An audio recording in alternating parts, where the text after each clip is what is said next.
చిరు నుంచి రజనీ స్థాయి మాస్ మసాలా సినిమాని చాలా కాలంగా అభిమానులైతే ఆశిస్తూ ఉన్నారు.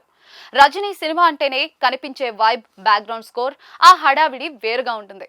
మరి మన మెగాస్టార్ నుంచి అలాంటి సినిమా ఇంతవరకు ఎందుకు రావడం లేదు? డైరెక్టర్లు పూనుకోవడం లేదా, లేక అలాంటి సినిమా చేయాలనే ఆలోచన మన వాళ్ళలో ఎవరికి రావడం లేదా అనే చర్చ అయితే గత కొంతకాలంగా జరుగుతూ వస్తుంది.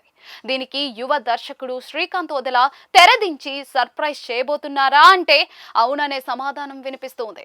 వరుస ఫ్లాప్ల తర్వాత megastar Chiranjeevi hit machine Anil Ravipudi direct చేసిన family action comedy drama Manashankara Varaprasad garu. ఈ సంక్రాంతి బరిలో నిలిచిన ఈ మూవీ బాక్స్ ఆఫీస్ వద్ద భారీ విజయాన్ని సొంతం చేసుకుని మెగాస్టార్ కు బ్లాక్ బస్టర్ హిట్ ని అందించింది. ప్రపంచ వ్యాప్తంగా భారీ వసూళ్లను రాబట్టింది. చిరు సినిమాల్లో అత్యధిక వసూళ్లను రాబట్టిన సినిమాగా నిలిచి వరుస ఫ్లాపుల్లో ఉన్న చిరుకు కొత్త జోష్ ని అందించింది. ఈ సినిమా అందించిన సక్సెస్ ఉత్సాహంతో ఉన్న మెగాస్టార్ చిరంజీవి త్వరలోనే విశ్వంబర మూవీతో ప్రేక్షకుల ముందుకు రానున్న విషయం తెలిసిందే. మల్లిడి వశిష్ఠ డైరెక్ట్ చేస్తున్న ఈ మూవీ గ్రాఫిక్స్ ప్రధానంగా సాగే fantasy action drama.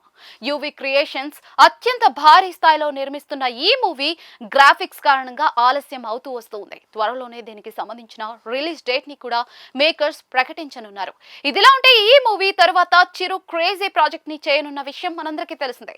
Natural star Nani, Sudhakar Cherukuri సంయుక్తంగా ఈ భారీ మూవీని నిర్మించనున్నారు. ఇప్పటికే అధికారికంగా ప్రకటించిన ఈ ప్రాజెక్ట్ గురించి ఆసక్తికరమైన చర్చ జరుగుతుంది. Srikanth Odela mark blood shade తో సాగే ఈ సినిమాలో చిరు క్యారెక్టర్ నెవర్ బిఫోర్ అనే స్థాయిలో ఉంటుందని, రస్టిక్ అండ్ ఇంటెన్స్ వైలెంట్ గా ఉంటుందని ఇన్సైడ్ టాక్. అంతేకాకుండా 1970 నేపథ్యంలో సాగే కథగా దీన్ని శ్రీకాంత్ ఓదెల తెరపైకి తీసుకురానున్నట్టుగా వార్తలు వినిపిస్తూ ఉన్నాయి. చిరు నుంచి ఓ పవర్ఫుల్ మాస్ యాక్షన్ డ్రామాని ప్రేక్షకులు, అభిమానులు చాలా కాలంగా ఆశిస్తూ ఉన్నారు.